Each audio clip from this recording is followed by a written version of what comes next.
morning, sir. Good morning, beta. Morning, sir. Morning, sir. Good morning, beta.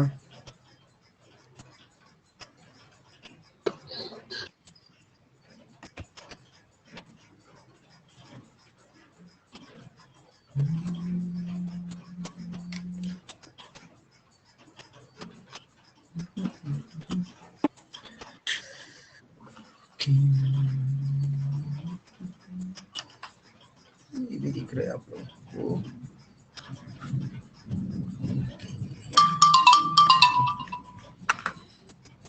Board के बीच में आ रहे हैं ना मार्कर्स और इंक, ये हटाना पड़ेगा। ओके,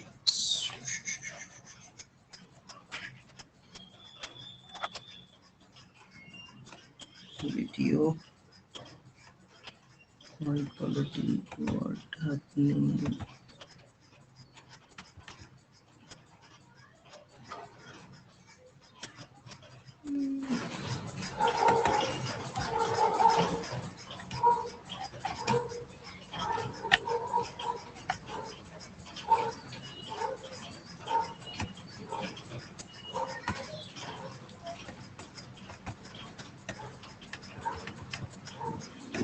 वीडियो नहीं दिख रहा है क्या बेटा आप लोगों को?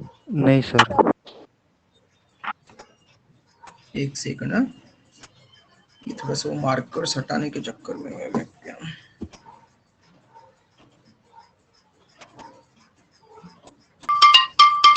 ओके, अब वीडियो विजिबल है बेटा?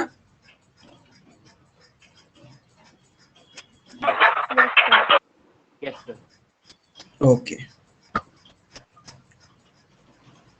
ओके, तो म्यूटेशन के बाद next genetic disorders. Genetic disorder, तो फर्स्ट ऑफ ऑल डिसऑर्डर्स का मीनिंग कौन बताएगा बेटा, क्या होता है disorders? The malfunctioning of the body. Which cannot be cured. Yes, disorder. Genetic problem. Yes, okay, disorder. तो ऑर्डर का मतलब हमने कहा कि ऑर्डर इट मींस कि एक पर्टिकुलर सीक्वेंस में बॉडी जब फंक्शन कर रही है तो नॉर्मल फंक्शनिंग चल रही है बॉडी की, तो एक पर्टिकुलर टेंडम में चल रही है, पर्टिकुलर ऑर्डर में चल रही है, सीक्वेंस में चल रही है। लेकिन अगर वो सीक्वेंस, वो किसी फिजियोलॉजिकल एक्शन का सीक्वेंस डिस्टर्ब हो जाए, वो मेटाबॉलिक एक्टिविटीज डिस्टर्ब हो जाए, ओके, ऑर्डर डिस्टर्ब हो जाए, सीक्वेंस डिस्टर्ब हो जाए, तो उसको हम बोलेंगे डिसऑर्डर। ठीक है,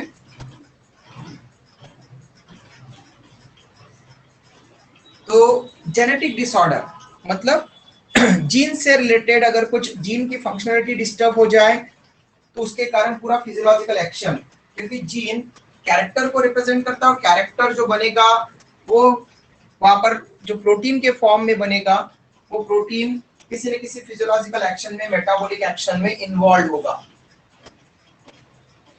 इसलिए अगर जेनेटिक डिसऑर्डर्स मतलब इनहेरिटेंस से रिलेटेड अगर कोई डिसऑर्डर है तो, ठीक है, कोई जीन से, क्रोमोसोम से रिलेटेड अगर कोई डिसऑर्डर है तो उसको हम बोलेंगे जेनेटिक डिसऑर्डर। तो हमने कहा कि दो मेजर, हमने कहा जीन से रिलेटेड और क्रोमोसोम से रिलेटेड। हमने कहा था genes and chromosome parallelly behave करते हैं, chromosomal basis of inheritance theory के बेसिस पर सटन एंड बॉवेरी ने जो दिया था और उसको एक्सपेरिमेंटली प्रूव किया था टीएच मॉर्गन ने, थॉमस हंट मॉर्गन ने। तो उसमें हमने कहा था कि जो जीन्स होते हैं वो क्रोमोसोम पर ही अलाइन होते हैं, ओके, तो जैसे क्रोमोसोम गैमेट में जाते हैं वैसे जीन भी अपने आप डीएनए का पार्ट है, तो वो भी कैरी किए जाएंगे गैमेट में, ओके।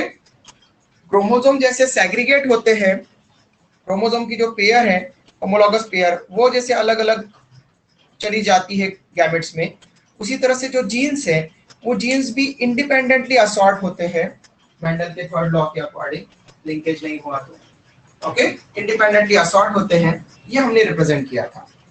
बट एक होल क्रोमोसोम पर मेनी जीन्स होते हैं। फॉर एग्जांपल हमने कहा था कि हमारे पास में 23 डिफरेंट जीन 23 डिफरेंट क्रोमोसोम्स हैं एक सेल के अंदर, ह्यूमन बीइंग में, टोटल 46 होते हैं, 46 में से 23 डिफरेंट होते हैं।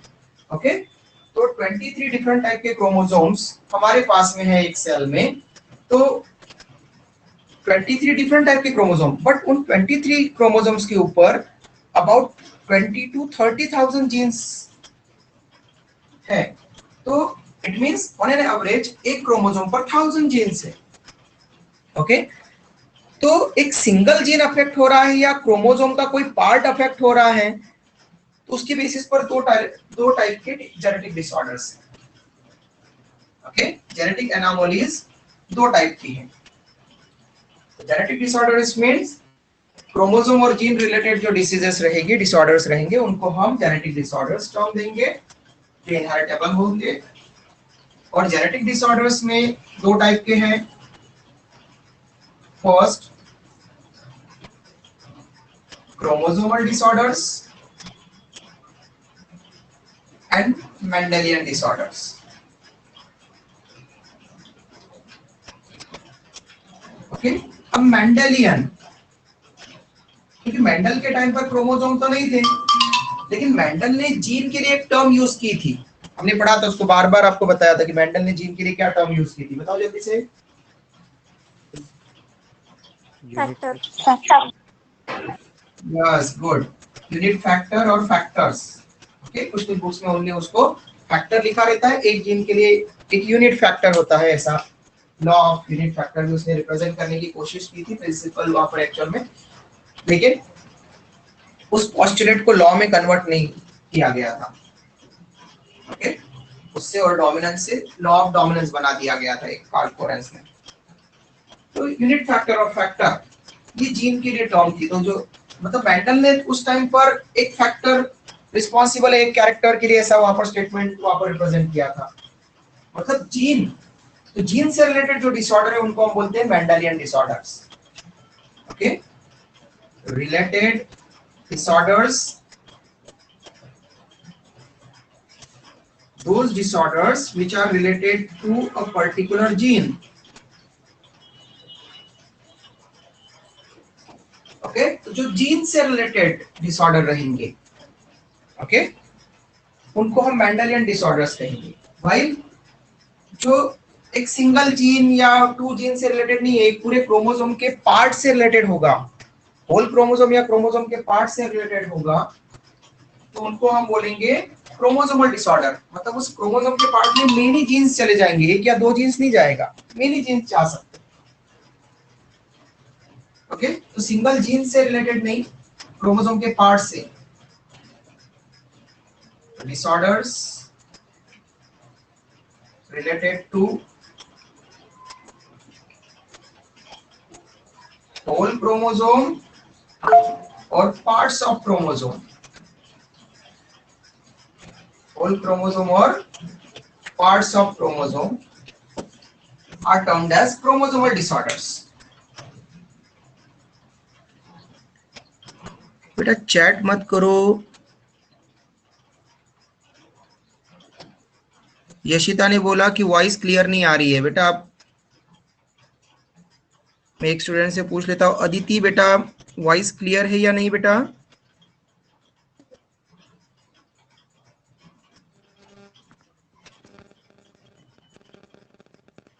चलो, शुभ, शुभ वॉइस क्लियर है या नहीं बेटा? सर वॉइस क्लियर है। ओके, जब मैं एक्सप्लेन कर रहा था तब भी क्लियर है या नहीं बेटा? सर तब भी क्लियर थी। ओके, तो यशिता बेटा प्लीज आप आपका नेटवर्क चेक कर लीजिए।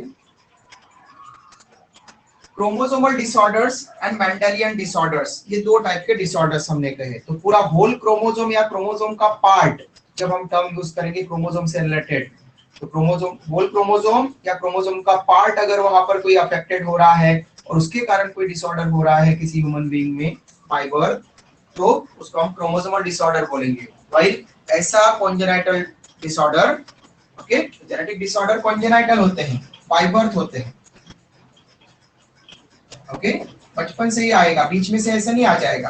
तो बीच में से जो है म्यूटेशन हमने कहा, कॉन्जेनाइटल और means by birth.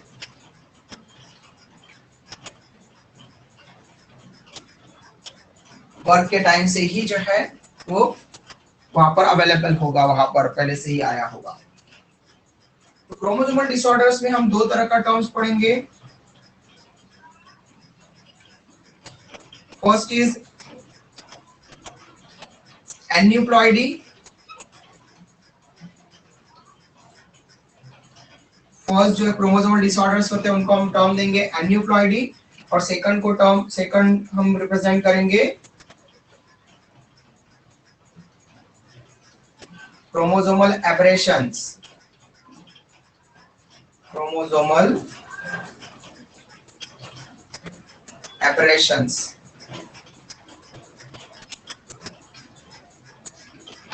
Okay. Aneuploidy में एन्यूप्लॉइडी, ओके, तो एन्यूप्लॉइडी क्या होती है हम आगे डिस्कस करेंगे। एन्यूप्लॉइडी में भी फर्दर हम दो तरह की क्लासिफिकेशन पढ़ेंगे, हाइपरप्लॉइडी एंड हाइपोप्लॉइडी। क्या होता है मैं अभी वन बाय वन एक्सप्लेन करूंगा एक एक को लेकर के, ओके। अभी हम पहले ये रिप्रेजेंट कर लेते हैं कि हमको इसके अंडर में क्या क्या पढ़ना है, hyperploidy and हाइपोप्लॉइडी,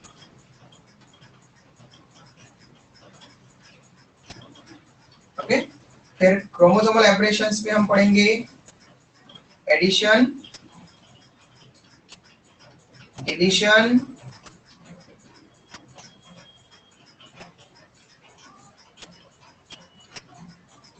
ट्रांसवर्शन, addition, deletion, inversion and translocation,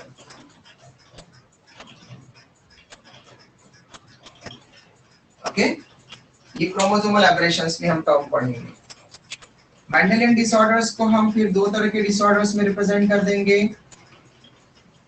Mendelian disorders में वो डिसऑर्डर का जीन ऑटोसोम पर प्रेजेंट है या एलोसोम पर प्रेजेंट है, तो ऑटोसोमल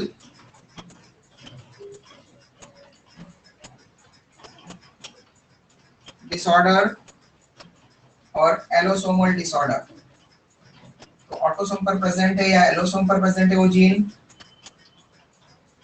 ओके, उसका क्रोमोसोम नंबर कुछ भी हो, ओके। सिंगल जीन, वो जीन किससे बिलोंग करता है, वो सिंगल जीन जिस डीएनए का पार्ट है वो डीएनए कौन सा क्रोमोसोम बना रहा है, ऑटोसोम बना रहा है 1 to 22 या फिर एक्स या वाई बना रहा है। ऑटोसोम मतलब 1 to 22 में से किसी ऑटोसोम पर, फिर इसमें भी डोमिनेंट कंडीशन में वो डिसऑर्डर कॉज करवाता है या रिसेसिव कंडीशन में, ठीक है। एलोसोम में भी अगेन हम पढ़ेंगे कि वो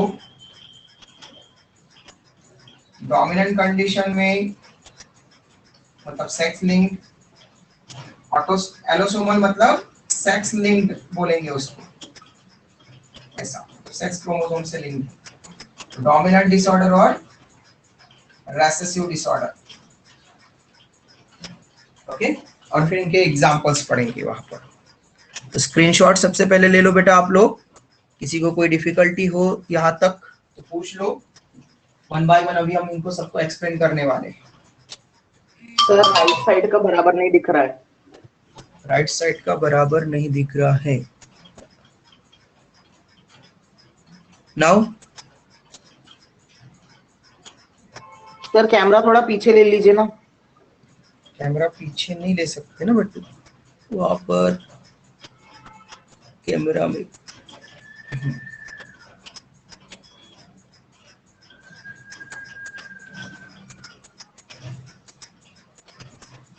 अभी भी ठीक नहीं है, नहीं सर वो कट जा रहा है। बस मेरी इसमें तो सर, पूरी स्क्रीन ठीक है। दिख रही है। नो सर बराबर है। नहीं सर आगे आगे आगे। बराबर है सर। ओके ओके चलो चलो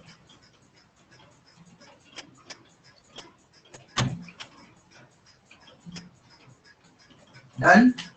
तीनों बैचेस में होगी बेटा screenshot, yes yes sir. Sir. Okay. चलो हम स्टार्ट करते हैं अब क्रोमोसोमल डिसऑर्डर्स से। क्रोमोसोमल डिसऑर्डर्स में हमने कहा है कि होल क्रोमोसोम या फिर क्रोमोसोम का पार्ट डिस्टर्ब होगा। अगर होल क्रोमोसोम से रिलेटेड है तो एन्यूप्लॉइडी, और क्रोमोसोमल के पार्ट से रिलेटेड है तो क्रोमोसोमल एब्रेशन। सबसे पहले क्रोमोसोमल डिसऑर्डर को डिफाइन करते हैं।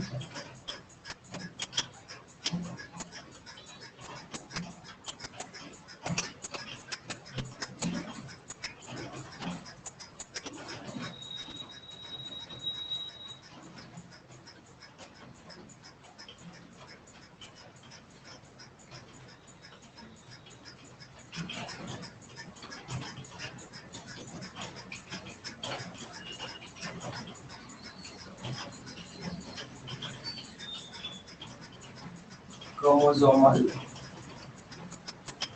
disorders. Okay, chromosomal disorders, those chromosomal disorders which are related to whole chromosome, पूरा whole chromosome involved होगा, मतलब पूरा whole chromosome extra present है या फिर लॉस हो गया है। Okay, for example human beings में 46 क्रोमोसोम होते हैं, अगर किसी ह्यूमन बीइंग में 47 क्रोमोसोम मिले या 48 मिले, मतलब मोर देन 46, ओके, या फिर 45 मिले, 44 मिले, मतलब लेस देन 46, तो ये कंडीशंस को हम बोलेंगे एन्यूप्लॉइडी। ओके, तो chromosomal disorders,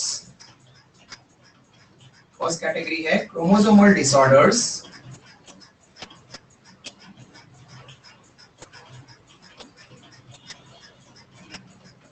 which are related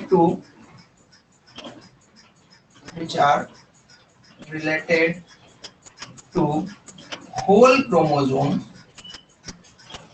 okay, पूरे होल क्रोमोसोम को हम कंसीडर करेंगे, उसके पार्ट को नहीं, होल क्रोमोसोम और क्रोमोसोम्स called as aneuploidy।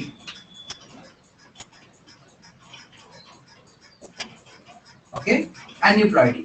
अब एन्यूप्लॉइडी तो डिस्टरबेंस हो गया है, मतलब वहां पर क्या हो गया है, क्रोमोसोम का नंबर, एन्यूप्लॉइडी का मतलब होगा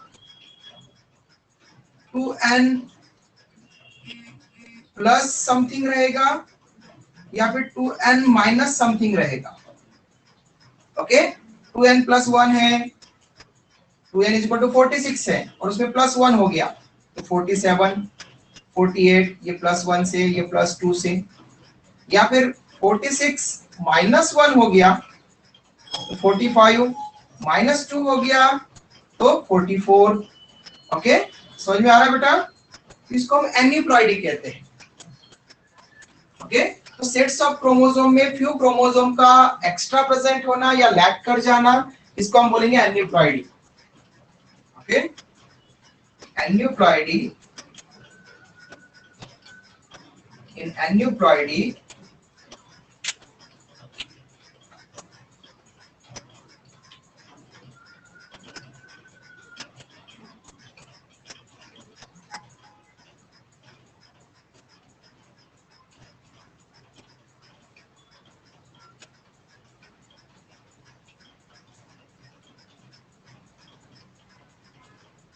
apart from sets of chromosome, apart from sets of chromosomes,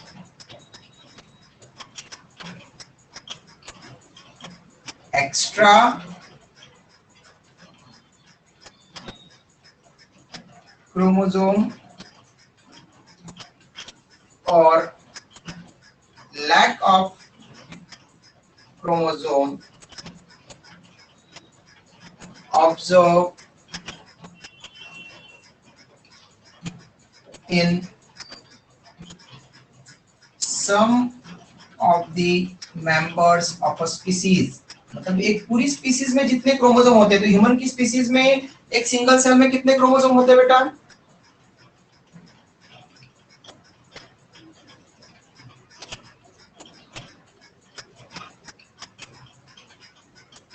नहीं पता?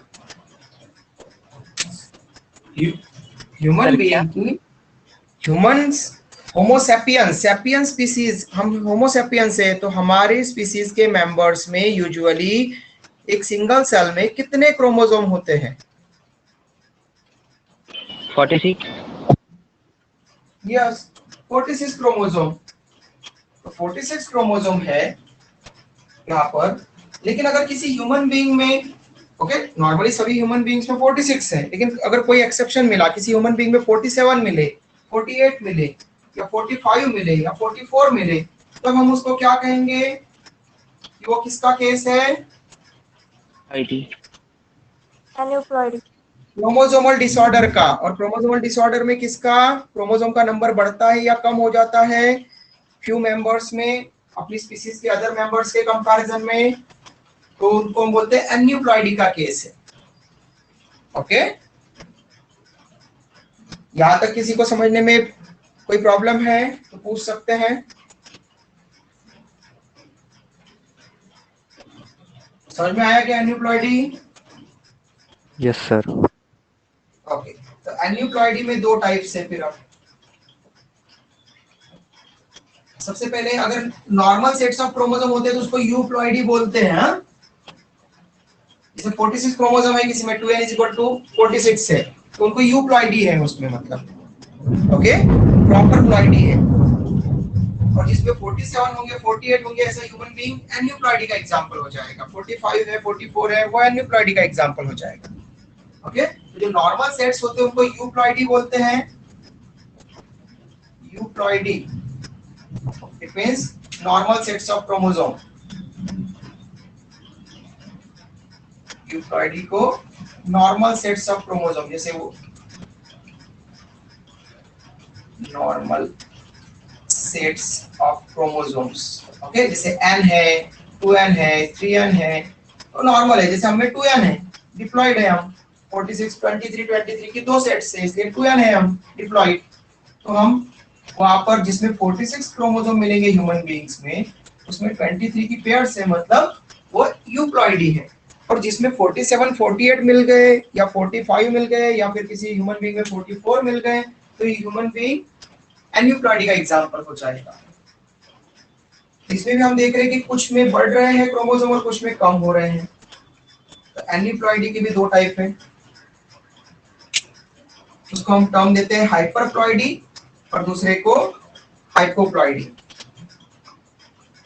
हाइपर का मतलब क्या होता है बेटा? Above level. हाइपर मतलब अबोव द लेवल, मतलब इसमें क्रोमोसोम का number normal sets of chromosome से बढ़ेगा या कम होगा? इंक्रीज। ज़्यादा रहेगा. यस, ज्यादा रहेगा, इंक्रीज होगा। तो हाइपर मतलब अबोव। तो हाइपरप्लॉइडी, एन्यूप्लॉइडी का टाइप हाइपरप्लॉइडी में क्या रहेगा? Extra chromosome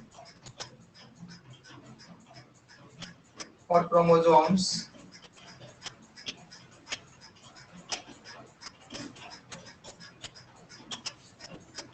apart from normal sets of chromosome.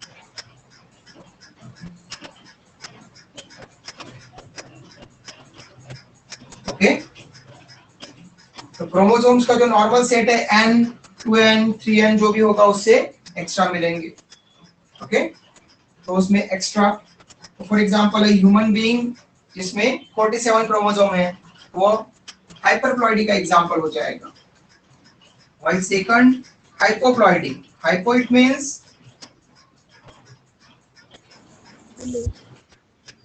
yes, below the level. It means lesser number of chromosome lag कर जाएगा, lesser number of chromosome or chromosomes than normal sets of chromosome.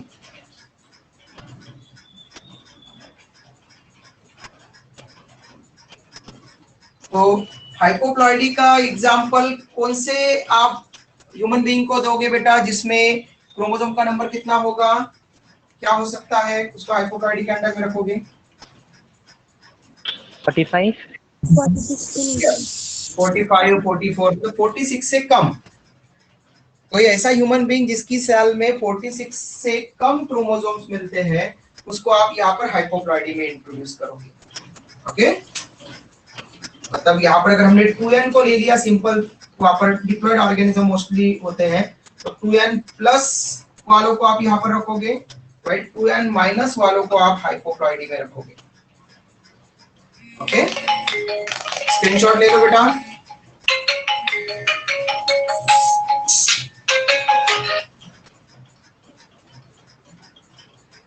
Hello, done sir. Done, sir. कहाँ से बात कर रहे हैं आप?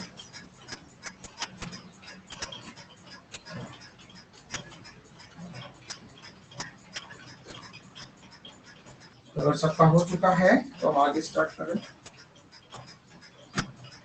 तीनों बैचेस में हो गया बेटा स्क्रीनशॉट? Yes sir. Yes, है ना, तो sir. बहुत इजी। पहले तो 46 से अगर कम या ज्यादा है मतलब ह्यूमन बीइंग में, तो एन्यूप्लॉइडी का केस हो जाएगा। हम यहाँ पर ह्यूमन बीइंग के ही डिसऑर्डर पढ़ने वाले हैं, सबके नहीं पढ़ने वाले हैं। ओके, बट सभी के लिए आपको ध्यान रखना है कि यूप्लॉइडी मतलब सभी में सभी स्पीसीज के लिए नंबर ऑफ क्रोमोसोम्स वहां पर जो सेट्स होंगे उनमें वो हैप्लॉइड ऑर्गेनिज्म है, डिप्लॉइड है, ट्रिप्लॉइड है, तो उनमें अगर नॉर्मल रहेंगे सभी स्पीसीज के मेंबर में तो उसको यूप्लॉइडी, और स्पीसीज के किसी एक मेंबर में उसमें प्लस या माइनस हो गए। ओके, सभी मेंबर्स में समझ लो, फॉर एग्जांपल मेज में हमने कहा कि 20 क्रोमोसोम मिलते हैं। ओके, 2n = 20 होते हैं मेज में। तो मेज में किसी मेज में अगर आपको 21 मिल गए तो आप क्या बोलोगे, उसमें क्या है? Hyperploidy. यस, हाइपरप्लॉइडी है उसमें। 20 की जगह 21 मिल गए किसी एक मेज में, तो हाइपरप्लॉइडी है। एन्यूप्लॉइडी का टाइप हाइपरप्लॉइडी। ओके, ये आपको ध्यान रखना है। हाइपरप्लॉइडी के भी कुछ टाइप्स है, फिर वो आपको एग्जाम में आते हैं। सबसे पहले हाइपरप्लॉइडी के लिए एन्यूप्लॉइडी समझना जरूरी था। हाइपरप्लॉइडी एंड हाइपोप्लॉइडी के एग्जांपल आते हैं आपको, और इनके लिए हम प्लॉइडी अब डिसाइड कर रहे हैं डिप्लॉइड ऑर्गेनिज्म। ह्यूमन बीइंग के लिए हम टर्म यूज करते हैं, ह्यूमन बीइंग डिप्लॉइड है, और हम ह्यूमन बीइंग से रिलेटेड ही यहाँ पर डिस्कस करने वाले आगे। तो नंबर 1 हाइपरप्लॉइडी। हाइपरप्लॉइडी के टाइप से नंबर 1 हाइपर मतलब ज्यादा रहेगा। ओके, तो फर्स्ट टाइप है ट्राइसोमी। ओके, सेकंड पढ़ेंगे हम टेट्रासोमी, और थर्ड पढ़ेंगे हम डबल ट्राइसोमी। ओके, तो ट्राइसोमी क्या लग रहा है बेटा आपको टर्म देख करके, क्या हो सकता है?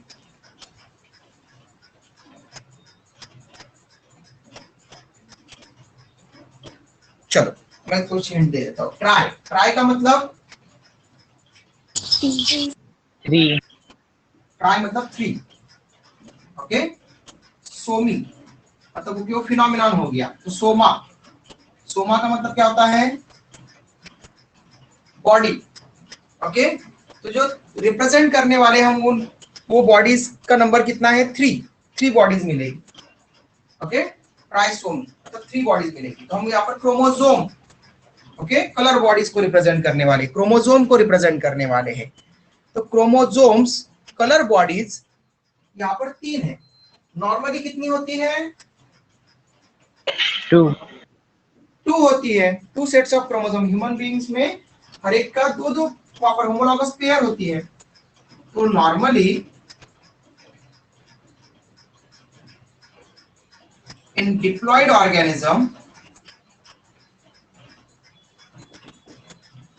there are 2 same chromosomes found in a homologous pair। तो क्रोमोसोम की जो होमोलॉगस पेयर होती है वो 2 क्रोमोसोम से बनती है। जैसे हमने बोला था first A first B, second A second B, third A third B, fourth A fourth B, ऐसे 22nd ए 22nd बी तक। और एलोसोम की पेयर भी फीमेल में हो सकती है XX, और मेल में पेयर होती है जो डिफरेंट क्रोमोसोम होते हैं एक्स वाई, तो आधा आधा पार्ट उसका होमोलॉगस होता है। ओके, एक्स और वाई का आधा पार्ट होमोलॉगस है, इसलिए उनको हमने पेयर में रखा है, आधा पार्ट उनका हेटेरोलॉगस होता है। तो नॉर्मली हमने क्या कहा है कि जो डिप्लॉयड ऑर्गेनिज्म होते हैं उनमें एक होमोलॉगस पेयर में कितने क्रोमोसोम होते हैं बेटा?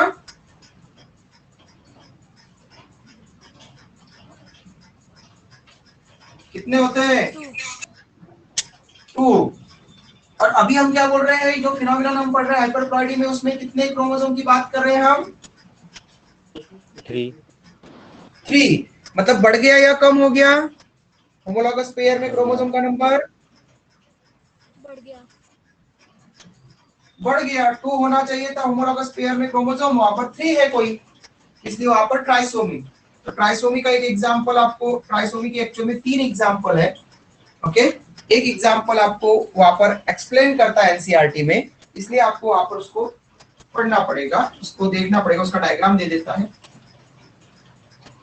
ओके, तो जब हम क्रोमोसोम्स को एक चार्ट के फॉर्म में रिप्रेजेंट करते हैं, ओके, क्रोमोसोम का अरेंजमेंट को, क्रोमोसोम जितने मिलते हैं एक सेल में, उसको जब हम एक चार्ट के फॉर्म में रिप्रेजेंट करते हैं तो उसको कैरियोटाइप टर्म देते हैं। ये आपको 11th में भी पढ़ाया था मैंने क्रोमोसोम के टाइम पर, कैरियोटाइप। ओके, और कैरियोटाइप में हम क्या कर देते हैं, बस ओनली कैरियोटाइपिंग में हम उनकी ग्रेजुअल डिक्रीजिंग साइज के बेसिस पर उनको अरेंज कर देते हैं। तो 1 से लेकर तो 22 को अरेंज करेंगे, लेकिन 6 से 12 के साथ में एक्स को रख देते हैं, क्योंकि वो सब मेटासेंट्रिक क्रोमोसोम में आ जाता है एक्स, और वाई को लास्ट में रख देते हैं, क्योंकि वाई एक्रोसेंट्रिक में सबसे छोटे में आ जाता है, 21 22 के जैसा वहां पर वाई।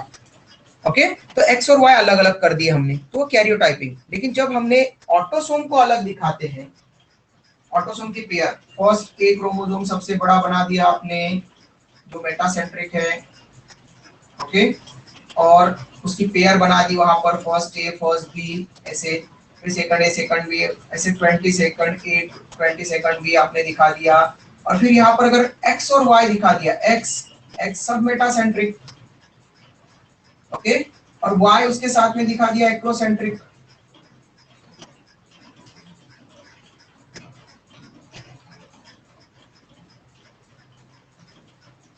ओके,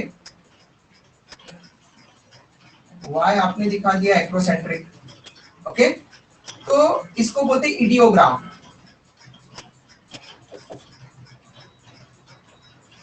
जब ऑटोसोम को अलग और एलोसोम को अलग हम रिप्रेजेंट करेंगे तो उसको इडियोग्राम। लेकिन अगर ओनली अगर ग्रेजुअल डिक्रीजिंग साइज के बेसिस पर ओनली हम रिप्रेजेंट करेंगे, मतलब एक्स को 6 से 12 क्रोमोसोम सब मेटासेंट्रिक के पास में रख दिया, ठीक है, एक्स और वाई को अलग अलग रख दिया हमने, तो वो हो जाएगा कैरियोटाइप। तो दैट टाइप ऑफ कैरियोटाइप जिसमें कि ऑटोसोम और एलोसोम को अलग कर देंगे, तो वो हो जाएगा इडियोग्राम। ओके, इस कैरियोटाइप या इडियोग्राम में जब हम रिप्रेजेंटेशन करते हैं तो दोनों में से कोई भी टर्म आ सकती है आपको, मतलब क्रोमोसोम का अरेंजमेंट है। इस क्रोमोसोम के अरेंजमेंट में अगर आपको कोई दिखा रहा है कि 21 वाला क्रोमोसोम 3 बार है, तो आप 21st वाला क्रोमोसोम देख रहे हैं, उसकी 3 कॉपीज दिखा दी आपको।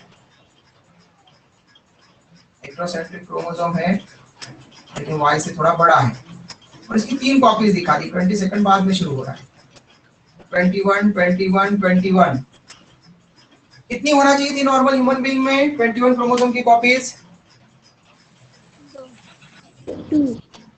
यस, 2 होना चाहिए थी। यहाँ पर 1 2 3 कॉपीज है, तो ये किसका केस हो गया? ट्राइसोमी का। ओके, नॉर्मल में होना चाहिए थी 2, इसमें है 3, तो मतलब ये ट्राइसोमी हो गई। और क्या सभी क्रोमोसोम की ट्राइसोमी हो गई? क्या सभी क्रोमोसोम 3 मिल रहे हैं क्या? No sir. नहीं, तो कौन सा क्रोमोसोम 3 बार मिल रहा है? 21 नंबर का। ओनली 21 नंबर का, इसलिए हम फिर वहां पर स्पेसिफिक रिप्रेजेंट करेंगे 21 ट्राइसोमी। इट मींस ये क्लियर हो जाएगा कि यहाँ पर क्रोमोसोम, कौन सा क्रोमोसोम 3 नंबर्स में मिल रहा है। सभी क्रोमोसोम्स नहीं मिल रहे, सभी की ट्राइसोमी नहीं है, ओनली 21st क्रोमोसोम की ट्राइसोमी। 21st क्रोमोसोम के ट्राइसोमी को हम टर्म देते हैं down syndrome. Okay, down syndrome. और ये डाउन सिंड्रोम के बारे में एक बेबी दिखाया गया है कि उसको डाउन सिंड्रोम के क्या क्या कैरेक्टरिस्टिक्स है। आप ये कल के दिन आपके लिए ये होमवर्क है। किसी को नहीं समझ में आया तो कल आप मुझसे पूछोगे, लेकिन एक बार आप पढ़ोगे वहां पर डाउन सिंड्रोम के सभी कैरेक्टर्स, बहुत इंपॉर्टेंट है, एग्जाम में आते हैं। इसलिए आप पढ़कर क्या होगे, मैं आपको पहले क्वेश्चंस में पूछूंगा कल के दिन। ओके, हम वापस से वहां पर पोल करवाएंगे, क्वेश्चन में पूछेंगे आपसे, और क्वेश्चन में पूछने के बाद में अगर किसी को कोई प्रॉब्लम होगी या फिर मैं इसको एक बार डिस्कस कर दूंगा, लेकिन पहले हम यहाँ पर इसके टाइप पढ़ लेते हैं। तो 21 ट्राइसोमी डाउन सिंड्रोम की होती है, मतलब यहाँ पर सभी क्रोमोसोम इक्वल नंबर में होंगे, बस ओनली 21 21 21 तीन कॉपीज है। इसलिए टोटल नंबर ऑफ क्रोमोसोम कितने हो जाएंगे बेटा इसमें?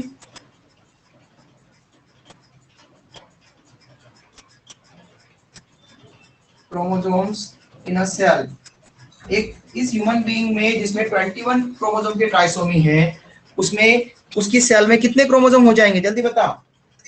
47। 47। ओके, तो ये 2n+1 हो गया है ना। 2n कितने थे? 46 प्लस ये 1, इसलिए 47। ओके, ह्यूमन बीइंग्स में 2n इज इक्वल टू होता है 46, इसलिए 21 ट्राइसोमी 2n+1 हो गई। Okay, 47 chromosome. इसी जल्दी से हम लिख लेते हैं। अब 18th क्रोमोसोम की ट्राइसोमी भी होती है। 18th क्रोमोसोम की ट्राइसोमी को हम नाम देते हैं एडवर्ड सिंड्रोम। और इसमें बाकी सभी क्रोमोसोम 2 नंबर्स में, वहां पर ओनली 18th वाला क्रोमोसोम 3 नंबर्स में है, इसलिए 18th क्रोमोसोम की ट्राइसोमी। अगेन इसमें टोटल नंबर ऑफ क्रोमोसोम कितने हो गए हैं? 47। 47। तो 46 प्लस एक एक्स्ट्रा है, इसलिए 47 क्रोमोसोम। ओके, तो ट्राइसोमी में ट्राइसोमी को हम रिप्रेजेंट करेंगे 2n+1 से, और ट्राइसोमी ह्यूमन बीइंग्स में ट्राइसोमी में 47 नंबर ऑफ क्रोमोसोम्स होंगे, क्योंकि ह्यूमन बीइंग में 2n = 46 होते हैं। एक लास्ट वाली ट्राइसोमी है 13th क्रोमोसोम की ट्राइसोमी। 13th क्रोमोसोम की ट्राइसोमी, उसको बोलते हैं, एक साइंटिस्ट था उसका नाम था पटाउ, तो पटाउ सिंड्रोम। और उसमें 13th एंड 13th नंबर का क्रोमोसोम एक्स्ट्रा मिलेगा, मतलब अगेन 2n+1, 46 + 1 47। तो ट्राइसोमी में हमेशा 47 क्रोमोसोम मिलेंगे, लेकिन वो ऑटोसोम यहाँ पर जो है हमने यहाँ पर रिप्रेजेंट किया है। कुछ में एलोसोम की भी ट्राइसोमी होती है। ओके, तो अगर एलोसोम की ट्राइसोमी हो तो ये हो गई ऑटोसोम की ट्राइसोमी। एक एलोसोम की ट्राइसोमी का एग्जांपल लिखते हैं, जिसको आपको आगे पढ़ना है पूरा। ओके, अलग से पढ़ेंगे हम वहां पर। क्लाइनफेल्टर सिंड्रोम, क्लाइनफेल्टर सिंड्रोम में एलोसोम की ट्राइसोमी होगी। ये 4th number, allosomal trisomy. Okay, allosomal trisomy, इसमें XXY ऐसा है। ओके, नॉर्मली क्या होना चाहिए था? या तो XX होना चाहिए था या फिर XY होना चाहिए था 46 के लिए, है ना। यहाँ पर XXY, 2 X भी है और एक Y भी है, तो ऑटोसोम तो सेम है, लेकिन एलोसोम हो गए 3, तो एलोसोम की ट्राइसोमी। ओके, और इसका एग्जांपल है फिर इसको एलोसोम की ट्राइसोमी जिसमें 44 ऑटोसोम प्लस XXY मिलता है, उसको हम बोलते हैं क्लाइनफेल्टर सिंड्रोम। इसको हम डिटेल में पढ़ेंगे। ओके, ये सिलेबस में। तो down syndrome, Klinefelter syndrome and Turner syndrome, ये 3 सिंड्रोम आपको डिटेल में है यहाँ पर क्रोमोसोम से रिलेटेड। ओके, और ये आपको एग्जाम में भी आते हैं। पहले ट्राइसोमी का जल्दी से स्क्रीनशॉट ले लो।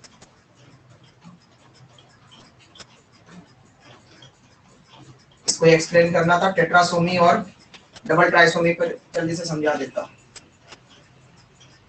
Done, sir. डन बेटा, गुड।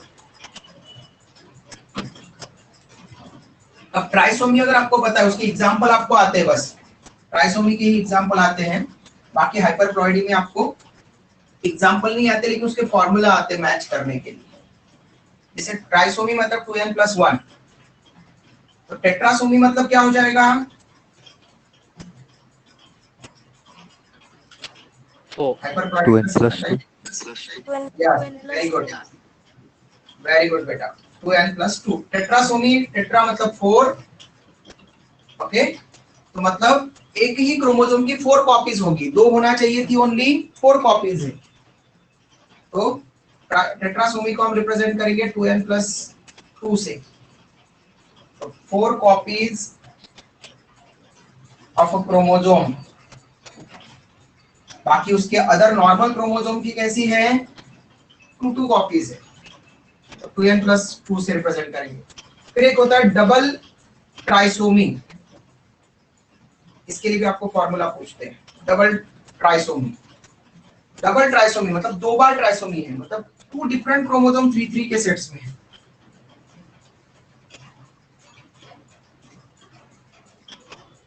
तो 3 copies of 2 different chromosomes. For example एक 10th नंबर का क्रोमोसोम है, तो 10 10 10, इसकी 3 कॉपी मिल गई, ओके। और उसी ह्यूमन बीइंग में कोई और क्रोमोसोम नंबर है, जैसे उसमें हमने ले लिया जैसे 16 16 16, ओके, तो 10th की भी ट्राइसोमी हो गई और 16 की भी ट्राइसोमी हो गई, ओके। 10th की भी, 10th क्रोमोसोम की भी ट्राइसोमी हो गई उसमें, और उसी ह्यूमन बीइंग में 16 क्रोमोसोम की भी ट्राइसोमी है, तो दो क्रोमोसोम की ट्राइसोमी मिलेगी, तब हम उसको बोलेंगे डबल ट्राइसोमी। और इसको अब हम लिखेंगे 2n+1+1। अब ऐसा मत कर देना कि सर आपको तो इतना मैथ्स आता है कि 1+1 2, ओके, तो मुझको भी आता है, मैंने क्यों अलग लिखा है? क्योंकि ये रिप्रेजेंट कर रहा है यहाँ पर डिफरेंट क्रोमोसोम नंबर्स में एक एक एक्स्ट्रा है, ओके, क्लियर? तो 2n मतलब 46 है, +1 मतलब कि कोई एक एक्स्ट्रा क्रोमोसोम थर्ड कॉपी भी है किसी की, और +1 मतलब और एक डिफरेंट क्रोमोसोम की एक और थर्ड कॉपी है, ओके। अगर हम 2n+2 लिख दे तो फिर तो टेट्रासोमी हो जाएगा, एक क्रोमोसोम की 4 कॉपीज, एक क्रोमोसोम की 3 कॉपीज है और दूसरे की क्रोमोसोम की 3 कॉपीज है, तो वहां पर टेट्रासोमी, ठीक है। डबल ट्राइसोमी, 2 क्रोमोसोम की ट्राइसोमी है। स्क्रीनशॉट ले लो बेटा, डन। हाइपोप्लॉइडी के बारे में हम कल पढ़ेंगे, और डिसऑर्डर्स के बारे में भी, और क्रोमोसोमल एब्रेशंस के बारे में भी, ओके। डन बेटा, screenshot. Yes, sir. Yes, sir. Done. Good, ठीक है। तो आज के लेक्चर में किसी को कोई डाउट है, कुछ पूछना है? No, sir. समझ में आया? समझ में आ गया क्या सब? Yes, sir. Yes, sir. Good, Yes, sir. Okay बेटा, bye, take care, okay. Bye, sir. कल क्लास Bye, स्टार्ट sir. होते से पहले पोल होगा, कल पहले पोल होगा, मतलब कि पहले क्वेश्चंस पूछूंगा मैं आप लोगों को, ओके। आपको डाउन सिंड्रोम पढ़ करके आने के लिए बोला, और यहाँ तक जो जेनेटिक्स में जो पढ़ा है आप लोगों ने अभी पूरा principles of inheritance and variation में, उससे रिलेटेड कुछ क्वेश्चंस आपसे पहले स्टार्टिंग में पूछूंगा, जब तक दूसरे स्टूडेंट एंटर करेंगे तब तक, ओके। चलो Okay, sir. ठीक है, बाय बेटा, टेक केयर, कल मिलते हैं। Bye, sir. सर होमवर्क क्या है? होमवर्क है बेटा, डाउन सिंड्रोम के बारे में आपको कैरेक्टर्स पढ़ करके आना है, और principles of inheritance and variation का थोड़ा सा क्विक रिवीजन करके आना है, ताकि मैं कुछ क्वेश्चंस पूछूंगा जल्दी से। जो स्टूडेंट जल्दी प्रॉपर टाइम पर आएंगे तो हम 5-10 मिनट वेट करेंगे बस दूसरे स्टूडेंट्स के लिए, और फिर देन आगे का पढ़ना स्टार्ट कर देंगे, ओके। उस टाइम पीरियड में Okay, पहले sir. स्टार्टिंग में बोल लें, ओके। कोई और कुछ डाउट पूछ रहा है क्या?